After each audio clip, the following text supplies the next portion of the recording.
What we're here to talk about today is the fact that the brain is and will be the 21st century battlescape in many ways. End of story.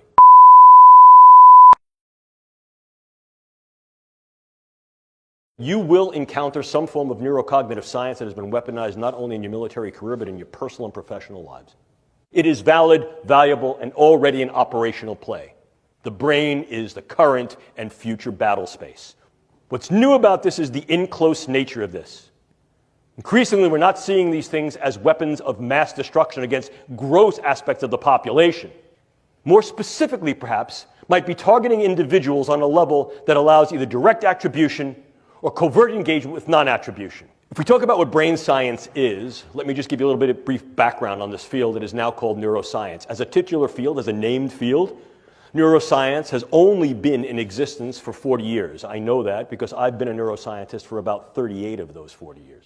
Increasingly, it is becoming an international, multinational, global, and independently exercised event and endeavor, which increases the capability of the brain sciences to develop not only new theories, but ever more sophisticated tools. So, how then can we use these elements as weapons, means of contending against others? Formal definition of a weapon, probably the one that you've heard about most recently, most contemporaneously in the literature, is the possibility to use some form of directed energy to affect physiology peripherally and also to affect the physiology and health of the brain. Case in point here, U.S. Embassy personnel in Havana and possibly in China. Clearly, one of the things we can also do is transcranial neuromodulation, the idea of going through the skull to modulate the node and network activity of the brain, to implant certain brain-machine interfaces. These are many of the DARPA programs that you may hear of now. Probably the one that is most notorious is something called the N3 program, which is the non-invasive neurosurgical neuromodulation program being run by their program manager, Dr. Al Mundi. The idea here is to put minimal-sized electrodes in a network within a brain through only minimal intervention to be able to read and write into the brain function in real time, remotely.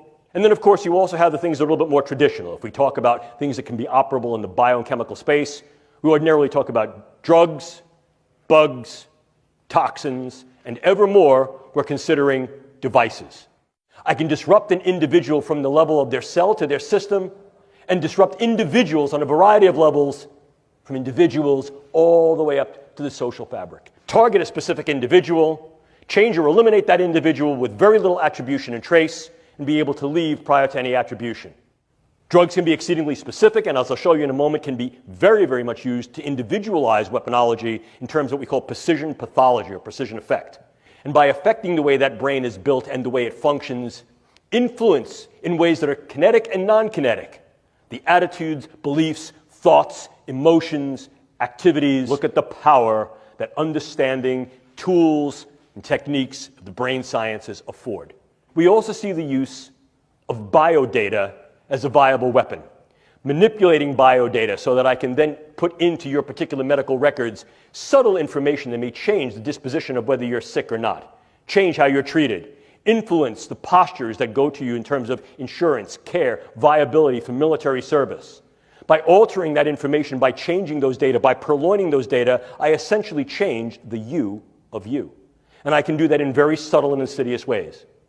Furthermore, I can do that on a variety of different levels that can affect key individuals so that in fact your medical record changes to thereby render you incapable or at least invalid to be able to serve in a way you're serving.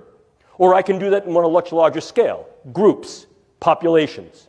And if I change those data, I change the way you're being regarded and treated. And I can do that in one of two ways. I can do it in such a way that you're going to be regarded in a negative sense, or I can do that in such a way that I'm going to treat you incorrectly. If I say, for example, you have a particular allergy or you have a particular disorder, you will be treated for that, and that could then harm your health and your stability in both a short wars approach as well as a long wars approach. One of the newest developments is that nanoparticulate matter can be stabilized for distribution. If you're not aware of what nanoparticulate matter is, it's that matter which exists on a scale of 1 × 10⁻⁹. Very, very small. Smaller than a cell. And we can manufacture materials that have discrete properties that can be controlled by virtue of bioengineering and their physical chemistry. I can create small robotic units, controllable robotic units at the nanoscale, and that these too can be aerosolized to create a nanoswarm of biopenetrable materials that you cannot see, that can penetrate all but the most robust biochemical filters, that are able to integrate themselves through a variety of membranes, mucous membranes, and wherever, mouth, nose, ears, eyes, can be then uptaken into the vascular system to create clumping, can affect the vascular system of the brain, or can directly diffuse into the brain space, and these can be weaponized. And they can be done in such a level that their presence is almost impossible to detect, and as such, the attribution becomes exceedingly difficult to demonstrate. We've come to the precarious position of opening the proverbial can of worms of if, how, in what ways, to what extent, and when these techniques and technologies will be used in weaponized intelligence and national security agenda. Are civilian ethics even viable any longer? And if we engage military ethics, what military ethical principles will we engage?